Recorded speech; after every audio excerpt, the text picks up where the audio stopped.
Again. Ayan, pag newbie ka pala, ang masasuggest ko sa inyo guys, if you're a newbie, kasi ang pinaka-problem ko din talaga nung newbie din ako is tension.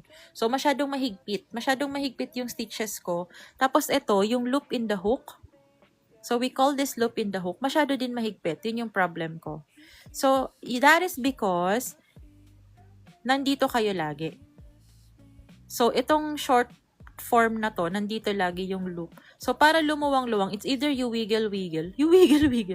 It's either i-wiggle-wiggle nyo siya, guys, or ibaba nyo siya lagi dito sa may gitna. Hopefully, you're using a hook na may stopper. Baba nyo siya dyan lagi before kayo gumawa ng stitch. Okay, so again, how to make a treble, yarn over twice.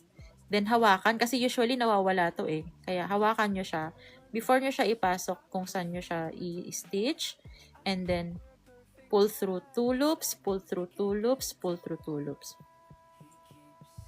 Okay, kung sakaling, again, kung maliit na naman to, masikip na naman to, ibaba nyo para bumuka siya dito sa part na to. Kasi kung mapapansin nyo, mas malaki to, diba, kaysa dito sa gitna, ay sa dulo. Okay, again, yarn over twice, pull up a loop, pull through 2 loops, pull through 2 loops. So, do it 10 or 12 times. Depende kung gano'n yung kakurba gusto yung iyong puso. Okay, so I think for me 11 times. Let's see.